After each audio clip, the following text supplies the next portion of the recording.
Good morning to those listening. Welcome to the Design Leaders Podcast. Every day, I speak with candidates looking to grow in the world of design, development, and construction. I also speak with market leaders at the peak of their career who regularly talk about mentorship and helping the next crop of leaders in their development. How can we help professionals reach their goals in a small but growing industry? Each episode, I want to provide a great opportunity for professionals of all levels to learn from a market and thought leader about avenues for development, areas of focus, how to speak about their project experience, and over time, help guide other professionals in their longer term goals and motivations. Today, I'm here with Jinhee and Eva Baker of HERA Lab Planners. I've worked with HERA for a couple of years now, and it's always been clear that Jinhee and Eva are positioned for success and growth within the firm. Most recently, I had a chance to speak with Eva and Jinhee about HERA, work culture, and learn more about the two of them as professionals, which I look forward to touching on again in this episode. Eva, Jinhee, I really appreciate you coming on this episode and welcome. Thanks for having us. I always start these episodes the same. So for the two of you, how and why did you get into architecture and design? And Jinhee, if we start with you and then move over to Eva. Yeah. So I was born and raised in South Korea, and growing up, I spent a lot of time going to open air market. Simply because we didn't have refrigerator at home. So my mom and I went to open air market almost every day. And when we went there, that's when I started to realize the dynamic of the people movement, as well as how people are occupying the space. That is one place. I know that in Europe, there's a lot of an open air market. In Asia, that's pretty much the main source of where the groceries are coming from, other than, shopping malls have taken over and grocery stores have taken over the years. But growing up in 70s and 80s in Korea, that was the primary place where you can get food. So one of that area is the how the design comes around, and that's the aspect of beauty about design that I learned from. I had a very different approach to joining architecture and design.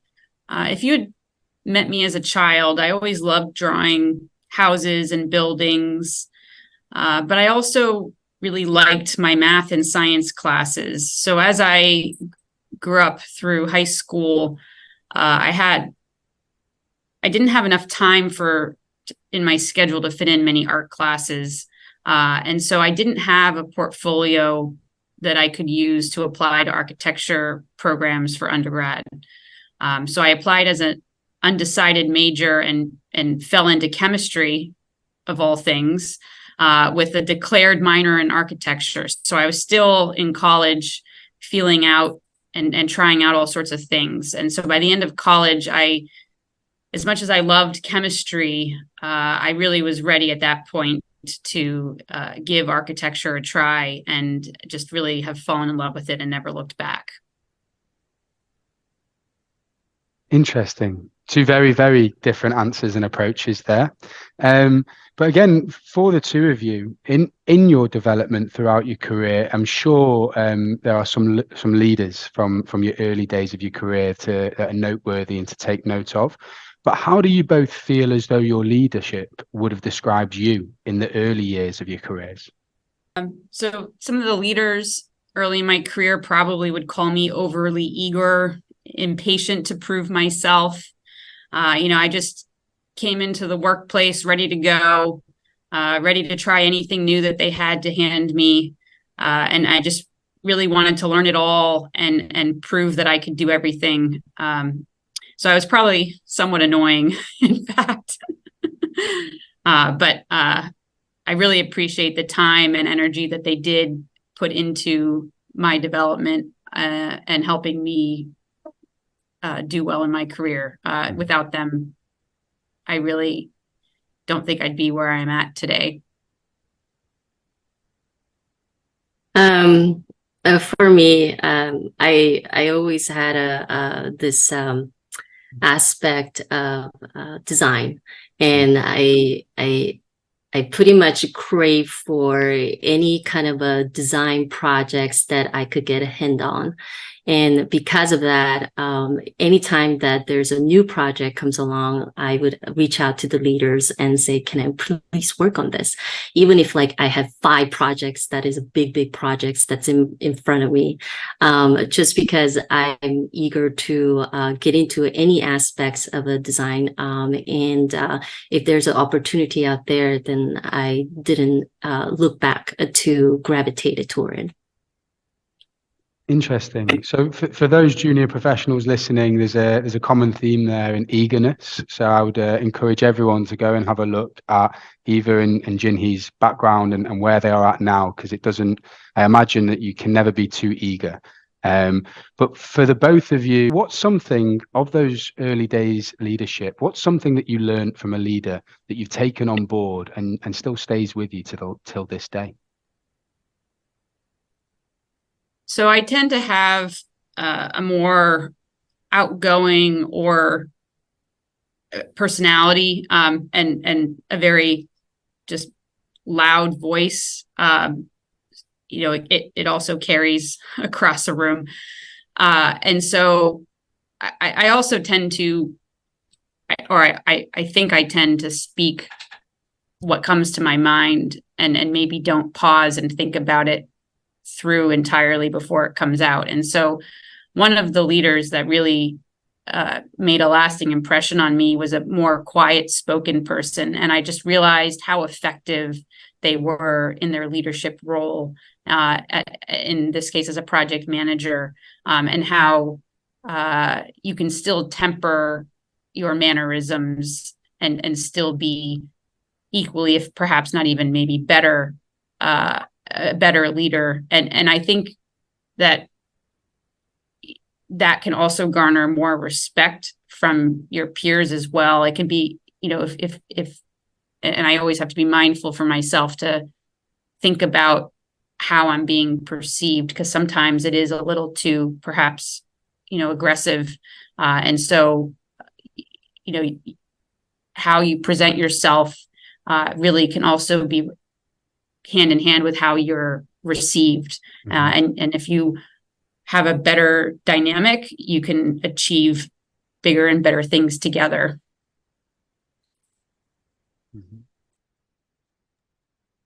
So the critical thing that I learned from, as you know, Ken Moore, the president of HERA Lab Planners, is this idea of empathy. We tend to forget that how we get here to this level by junior staff needs a significant amount of work, putting yourself in their shoe, right? That's something that we tend to forget. And that's something that I know that for sure Ken is truly believe in that core value. The second thing that I learned from him is this idea of leadership is not about exercising your titles or your power per se, but it is this idea of helping the junior staff grow into that role. And that is something that I truly respect for the way he thinks. Off the back of those answers, guys, it doesn't have to be one of those leaders that you were necessarily talking about there. It can be, but it doesn't have to be. Who is a former quality leader of yours that you remain respecting to this day, and why? I've had a couple, I guess here I would say maybe leaders and mentors go hand in hand. So the first mentor that really made a mark on me was a woman named Laura Carlson. She was also a lab planner, and it was, my first job fresh out of school. And I think she was just so excited to find someone else who was excited about labs in a larger architecture firm where labs is really a niche specialty. And she not only taught me about lab and lab planning and how to do documents and all that stuff, but even after we both left that firm, we still got together for maybe monthly lunches. And she, quite frankly, she recommended HERA, and she used to talk to me a lot about how important it was to be a woman in architecture. And having gone through school with classes that were about half women, half men, I kind of felt a little bit like that era was behind us. But after I had my daughter, I realized, kind of as a working mom, just how hard it is to keep your career going and kind of do it all. And so all of her comments have really come cycling back to me 10, 15 years later. And it really changed my perception. And then I had, another couple jobs later, I worked with Ellen Sicily, who's another, strong female lab planner as well. And she certainly, again, continued to really sharpen my knowledge. She was very career driven and oriented, but still had a family. And I thought she did a really great job successfully juggling that. So, it proves you could be passionate about many aspects of your life. And then, if you come full circle to HERA, when I came here, I was under Barbara Spitz. And I not work related, but, Barbara was very passionate about lab planning, but she was also passionate about the city of Philadelphia and, about being current on news and national and events, and how important that is, just to being able to speak to others, knowing what's going on in the world around you, and then also just getting out and voting, and being an active participant in our democracy. So all of the women, really, I've been very lucky to have some very amazing, strong women to follow in my career. So I have a similar answer too. Looking at back, one of the architect that I work for, Jinhee, she's Korean architect, and she was born and raised during Korean War, 50s, and came to U.S. in 1960s for Washington University, St. Louis. And she practiced architecture. She devoted her life as an architect, and simply because she felt that women, not only just the women, right, we're Asian women, was treated more less than just the regular women. And simply because of that, she devoted her life working on a public projects, using and helping the taxpayers' hard-earned money by working on K through 12 projects. And through that life, she really made an impact on my life as well. Just simply because I can relate as an immigrant, and gone through this profession, and I mean, let's just be real. This is a male-dominated field still, and we have less than, I don't quote me on this, on statistics. I believe it's less than 10% women are licensed, and there's a real hard reason for that. Simply because of that, I totally respect all the hard work that she has done over the past 50 years, devoting her life to architecture in general. And let's not forget Amy Tange, who is the principal at HERA. She's an amazing person, and she worked really hard to get to where she is. I've actually known her for almost 20 years. She was my husband's mentor while she was with another firm, and I know how hard she has worked as a woman to get to the level that she has. So it's very inspirational. Well, I think very interesting, guys. Obviously, a group of strong and impressive individuals. I won't be altogether too surprised if someone else in 5-10 years' time is having a similar discussion and names the two of you as part of their, inspiration group there too. So thanks for that. That's kind of an overview of your own development and your own growth. Moving on to your design interests. This is a question for both of you, and then I'll have individual questions in a moment. But Jinhee, let's start with you here. If you could design or build absolutely anything you wanted, money not being an issue, what would you be designing and what would you be building? My heart just stopped when you said there's no money attached to this. So I have to say I'm really proud of our HERA team, and we're currently working on a biosafety level project for NASA. I have to say, if there's no limit with funding, then I would love to design a facility in space, research lab in space. How cool do you think that would be? Pretty cool. Pretty cool. Yeah. And Ava?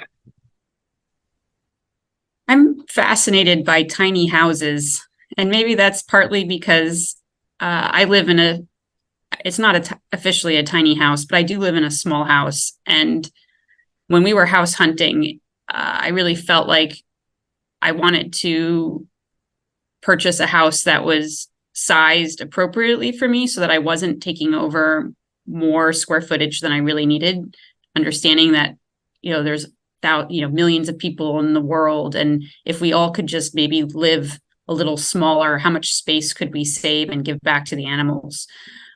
So I've historically always had small dorm rooms and small houses, and always seemed to just try to see almost like a challenge to myself. Can I live in a small footprint? So I love what the tiny houses are doing and how efficient they are at multi-use spaces. And then it goes hand in hand with the homeless situation and what solutions are out there. And, living in a city and, living in the city, I see and experience homeless people regularly. I was recently visiting San Francisco and was just, I thought I was prepared to see the homeless situation there coming from a city, and it was just really eye-opening. And so if there's any way to leverage tiny houses or communities in that way, there's been newspaper articles that I've read recently about some of the challenges of deploying tiny houses in a city like Philadelphia. So all of that just really intrigues me, and I just feel like there has to be a solution in there somewhere.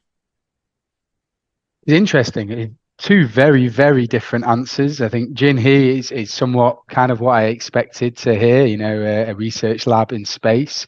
Eva, it's interesting because on a recent podcast with another senior lab planner, he also spoke about designing a tiny house, an Earthship style tiny house. So I think it must be something to do with the lab planning discipline. There's clearly a love for saving space, obviously.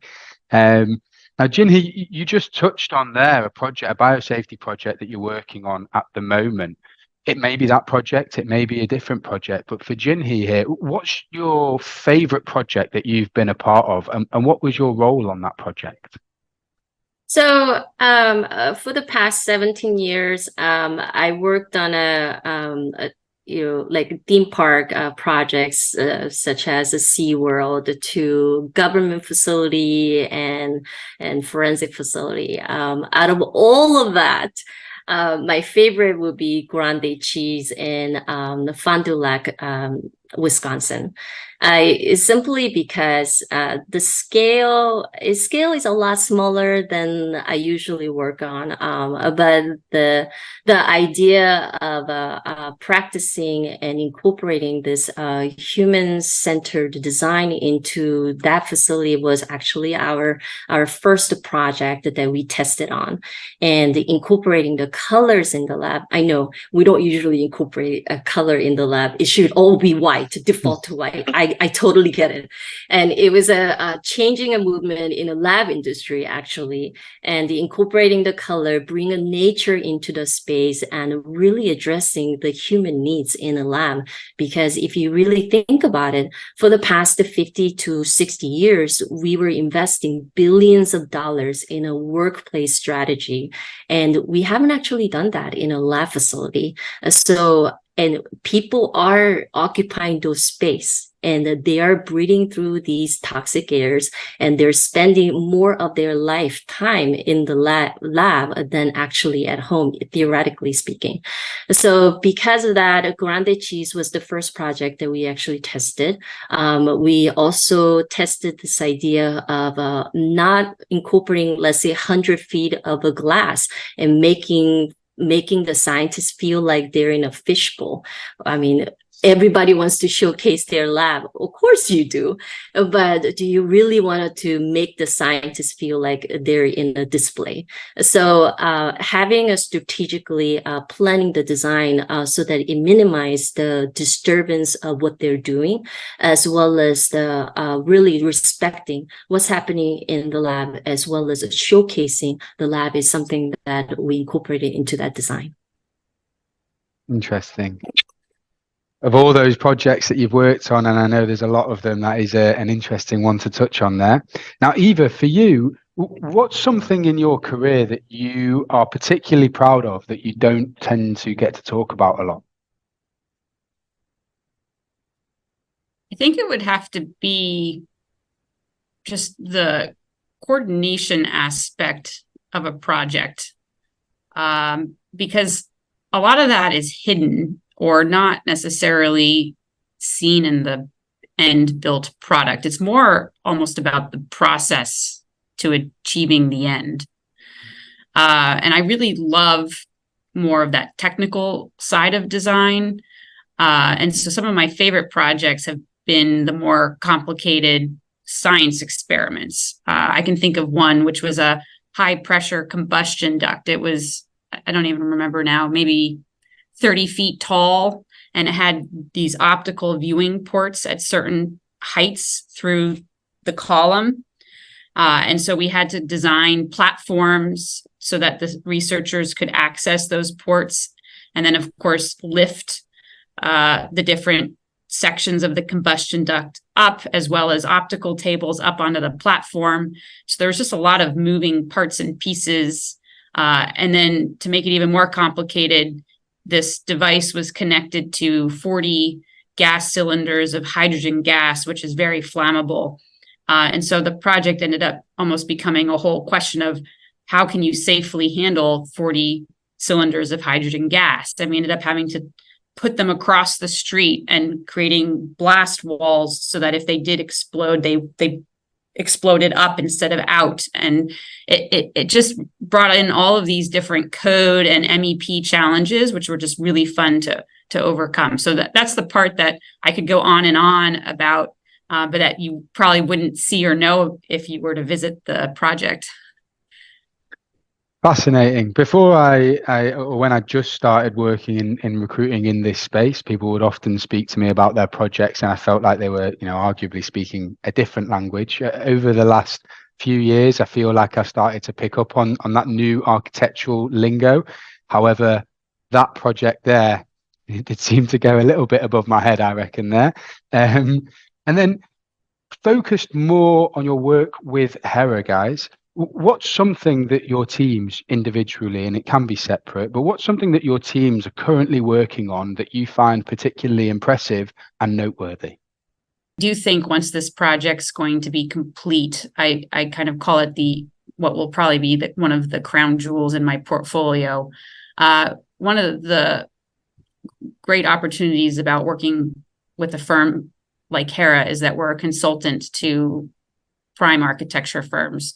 So we get to work with a wide range and caliber of architects. And this project at Penn is a collaboration with Danish Arkitekten, and they really have a high quality and caliber design. Sustainability is very much at the forefront of all of their projects.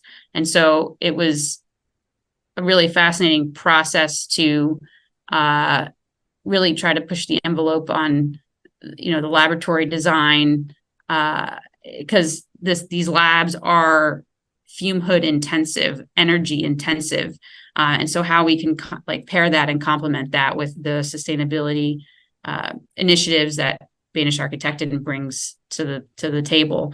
The lab users also of course, brought their own objectives to the table. And I know that inclusive design was at the forefront of their minds. And so we looked at how we could take very standard casework that's available and how we could maybe deploy it in a slightly different way to come up with a cost-effective way to provide really adaptable casework systems. And so that was, different and a unique approach as well. And so when you have really great minds coming to the table and posing some really great challenges, it's fun to work as a team to develop strategies and solutions to address those.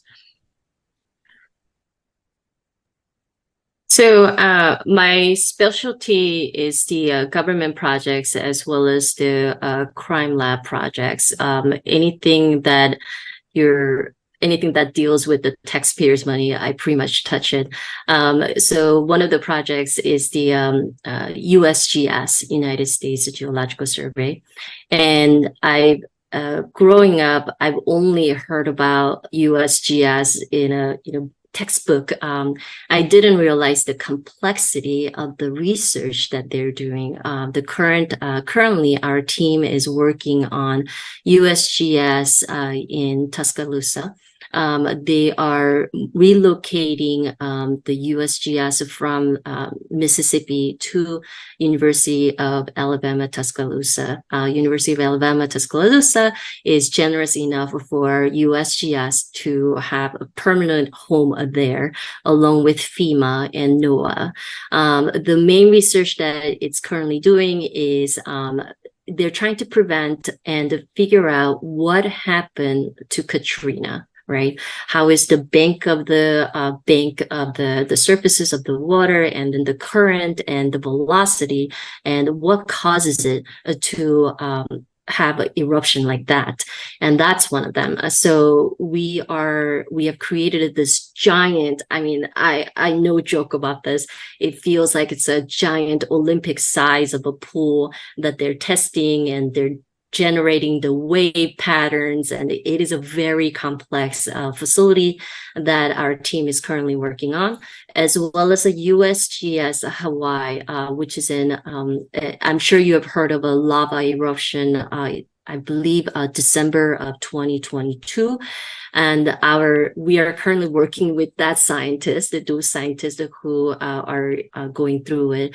And the reason that we're building that facility is their current facility actually exploded due to the lava eruption.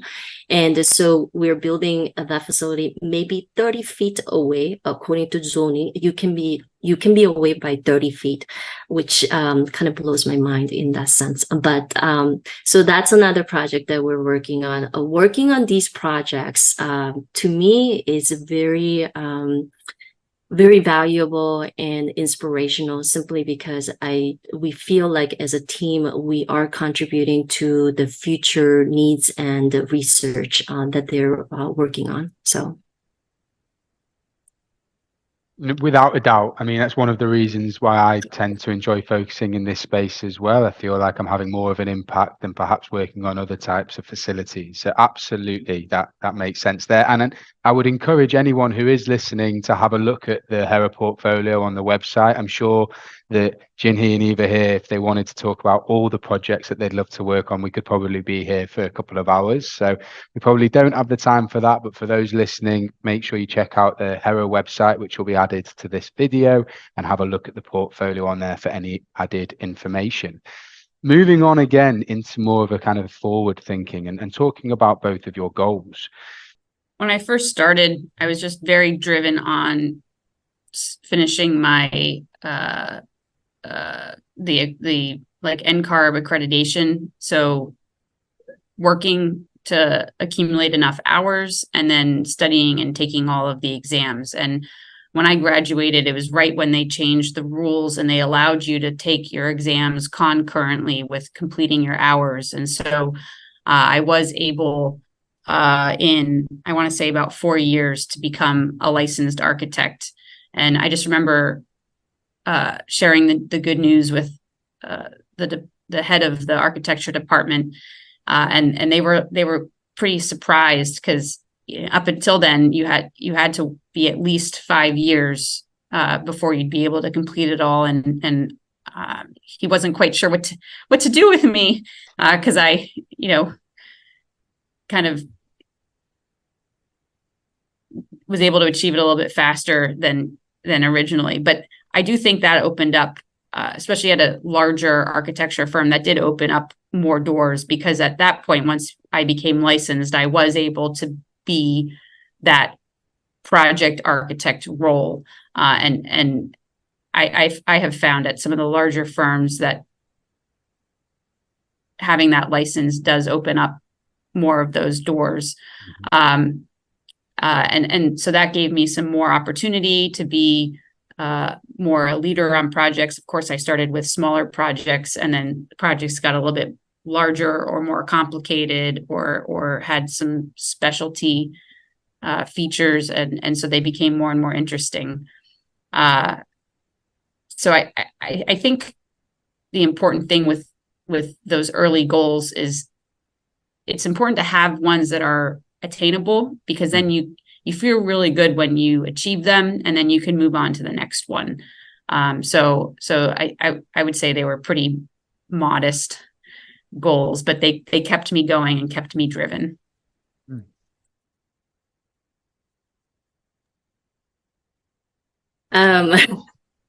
But for me, I wasn't actually interested in getting my licensure. I just the fact that I'm not a good test taker, and English is my second language. So I always knew that designers don't really need that kind of accreditation. So I kind of resisted for a few years, and I know the industry it's not that they force you to have the licensure, but it is sort of an expectation. But embarrassingly enough, it took me 13 years to get my license, simply because, again, NCAR changed the rule to 5-year rolling clock, and I lost all of my credits because I couldn't finish my my test on time. It stopped me 2 times for rolling clock. So it took me longer than it should have. And of course, English as a second language, it has been a real struggle to get to where I am. However, in terms of a design, it never stopped me. I kept going. I just felt that tomorrow is a new day. And no matter how many times that ARE beat me down and felt like they're taking my soul away and the aspect of my life away, I always felt that NCARB is my enemy, and I need to beat the enemy. And it made me more derived and devoted into the design as much as possible. And in order for me to be respected in this industry, I realized that I needed to have a license acronym behind my name. And at this moment, as I am preaching about how we should all design based on a human needs and human-centered, that is a sort of where we are injecting into all of our design, and looking forward to next 5 years. I would like to promote and sell and be advocate for that subject. Well, you've kind of brought me on quite nicely to the next topic. So, Jinhee, you've just kind of touched on it there, but I did also want to touch on both of your goals over the next stage of your career. Jinhee, since I believe we're about to touch on that with you anyway, if we start with you and then move over to Eva, but what are the goals at the forefront of your mind in the next stage of your career? Yeah, so the human-centered design is something that I know that HERA is really pushing on, and it is the aspect of a design that is lacking in a lab industry. especially in a research lab. As you think about it, the science is evolving every day. However, the facility that the science gets, evolved, it still feels like 100 years old, right? If I was to give you black and white photos of today's lab versus Thomas Edison's lab, exactly 100 years, there will be no difference in them. And you will tell me that, oh, this is from this year's, right? Or you could say this is from 100 years ago. Be like, no, this is a design that was designed 2023. So in that aspect, we have really forgotten how we needed people are occupying these spaces. And that is where my heart really belongs. And I wanted to be the advocate for that. And in order to be the advocate, you have to sell the idea. So for next 5 years, I will be focusing my energy on a business development side to sell it and produce it, and then try to be the advocate for this topic.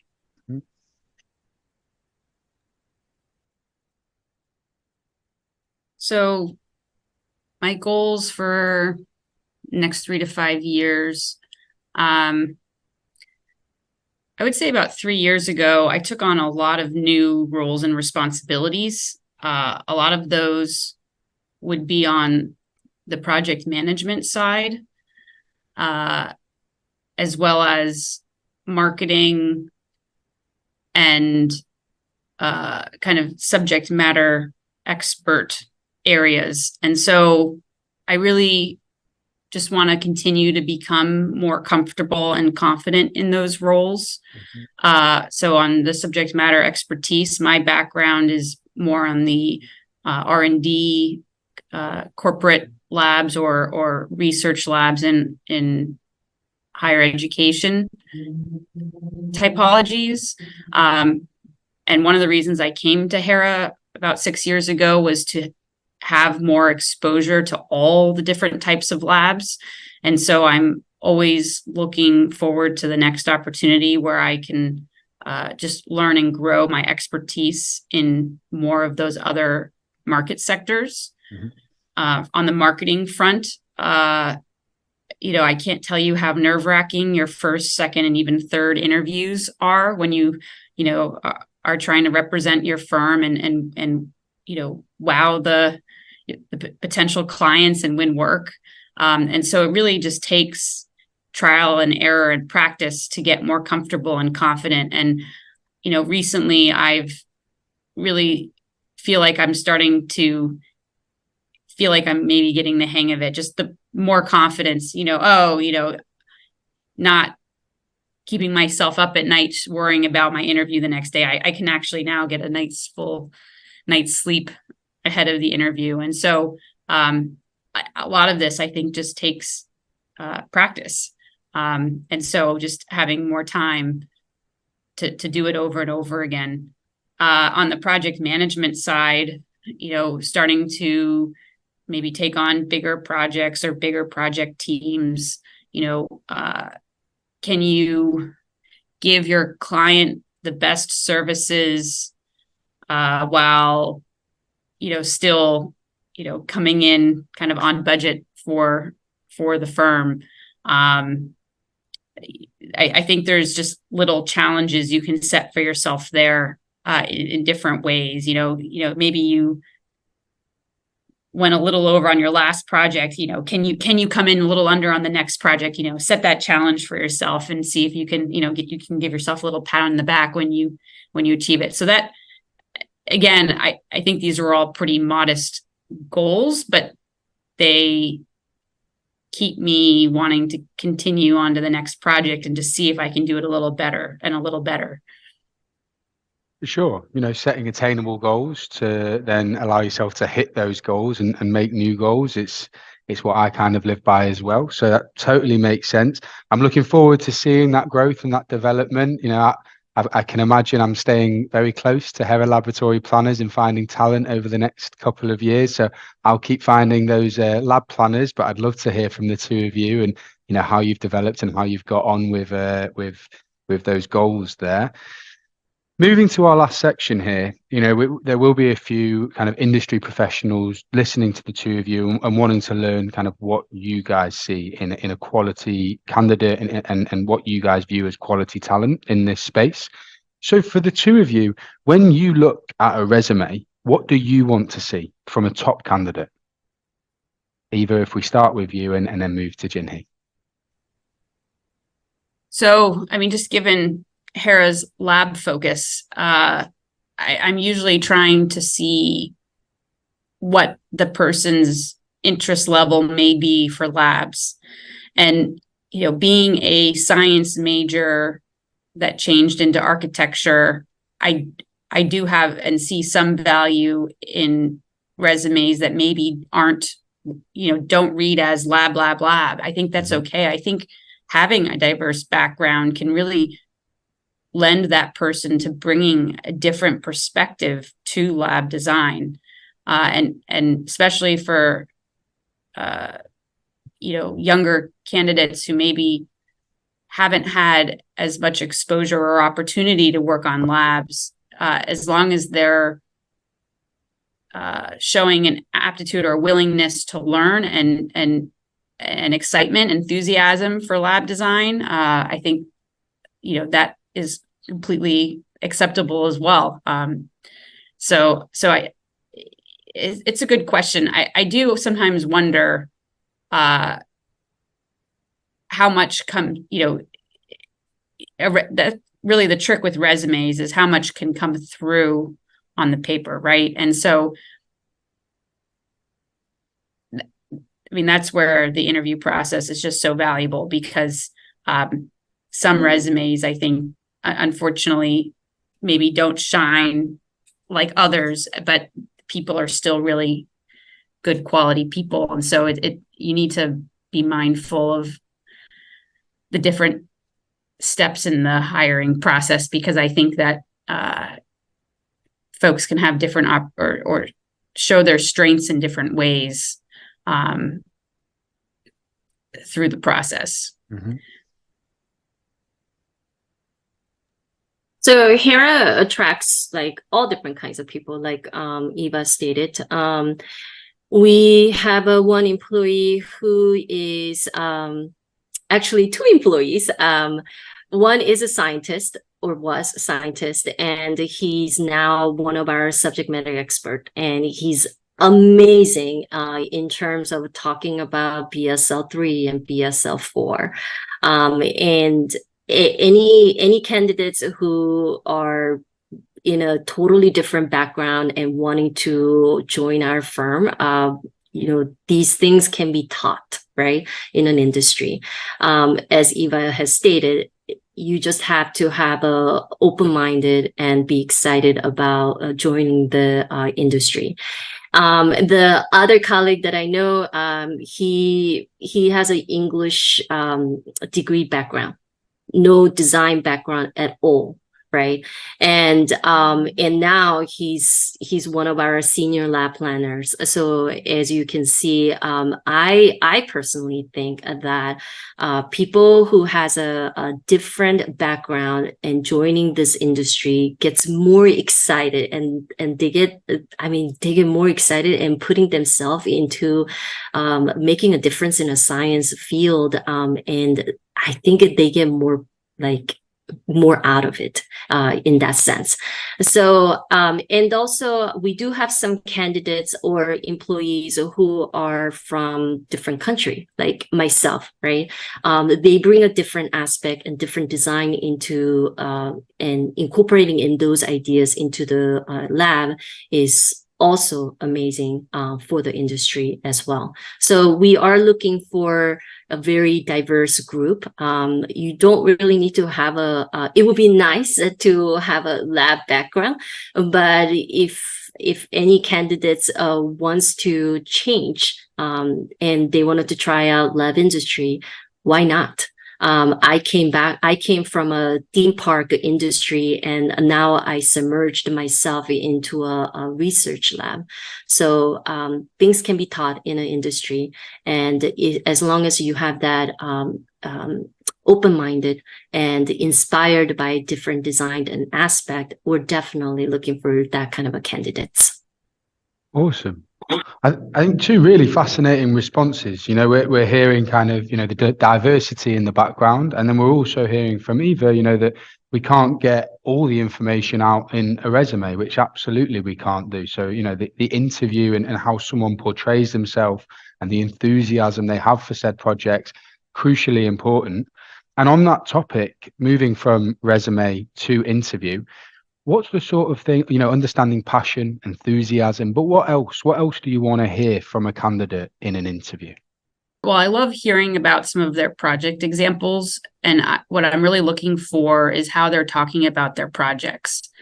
I don't want them to flash up a plan and say, here's the door, here's a wall, and describe what I can see on the drawings and read for myself. What I'm really looking for is to hear their story about what challenges did they face on that project, and what solutions did they come up with, and what was their involvement in the project. And certainly depending on what level we're interviewing for, we would expect the person's level of involvement to be different and appropriate based on their years of experience as portrayed on their resume.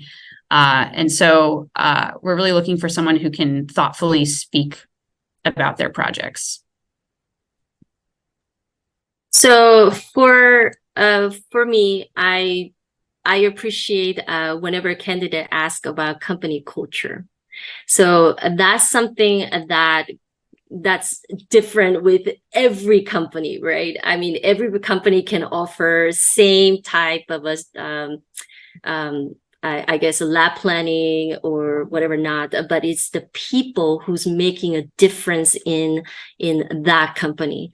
And so it's this aspect of, do you want to drink Kool-Aid, or do you want to be treated as an individual for your own talent and be respected, right? So whenever I hear a candidate ask me about how is the HERA's culture, and then I usually smile and say, I'm happy to tell you about this. So let's chat about that.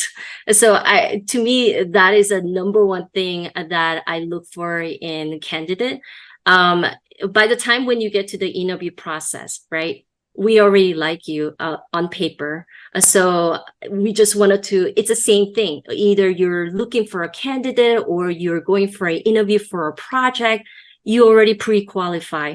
We just wanted to see if we can get along, right? So in that aspect, please ask me, I'm sure you're thinking about it, ask me where I come from, or ask me why I came to this industry, or ask us why HERA is the right fit for you.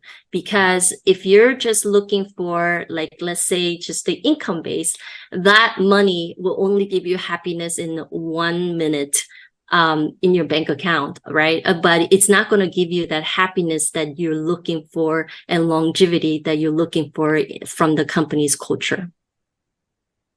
But I think, what we're hearing there is that it's equally as important to have the questions prepared as it is to have the answers prepared. And I cannot highlight that enough to those listening, how important it is for you also to have questions prepared in an interview, to dig a little bit deeper into the role, firm culture, as Jinhee just explained there, and growth and development opportunities too. So absolutely, I get that 100%. And again, so finally, for the two of you, we've kind of gone through your own development, your own design preferences, your goals, and some advice to industry professionals.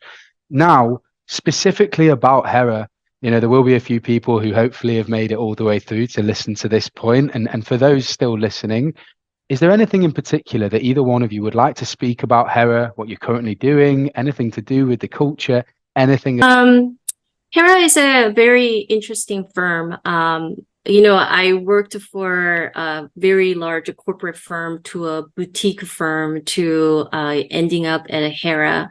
I actually joined the HERA simply it was recommended by one of my colleague, and that's how I ended up in HERA. Never had a experience in research lab, and at first I thought, oh, this is a very technical firm for me, and I don't know if I can last long.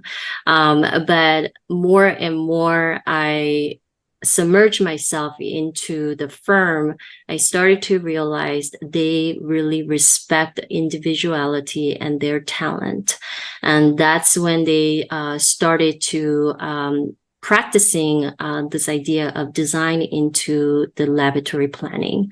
And also, in addition to that, we are a minority firm.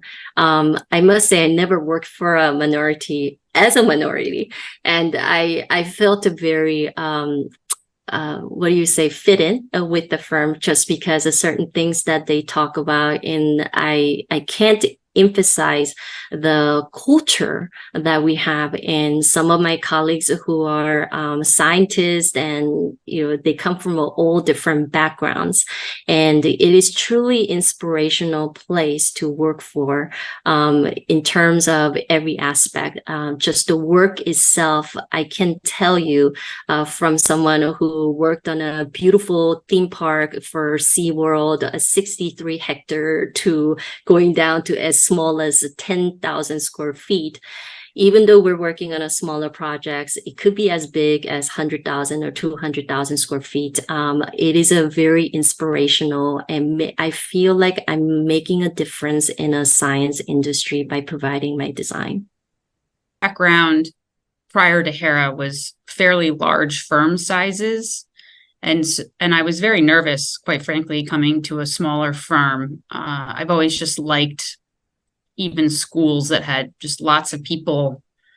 But HERA really, for me, is a very special place. I think that the principals are very accessible.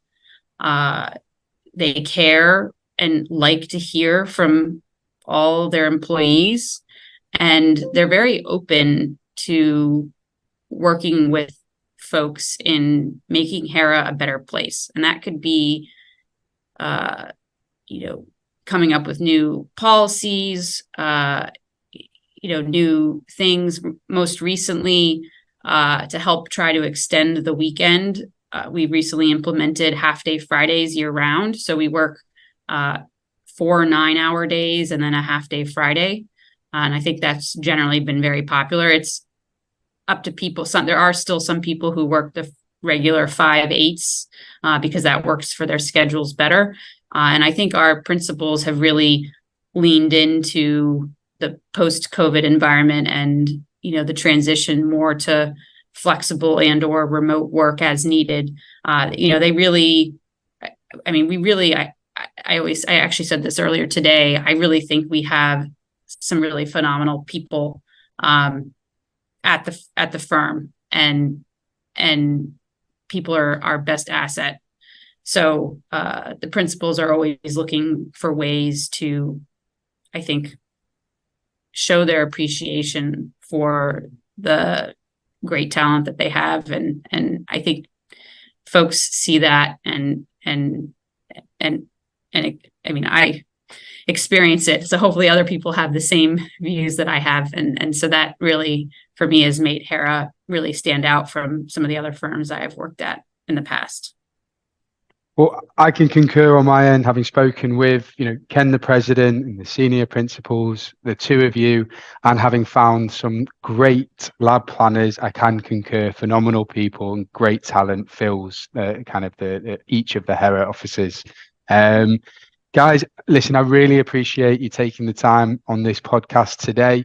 For those who are listening and who have listened throughout, we will be tagging Jinhee and Eva, the LinkedIn profiles underneath when this episode is shared. So I would encourage everyone to at least go and take a look at their backgrounds, connect, reach out with the two of them. We can only imagine that these are two future leaders in the world of lab design and lab planning. But the two of you, thank you very much for your time today. I really appreciate it. And goodbye until next time.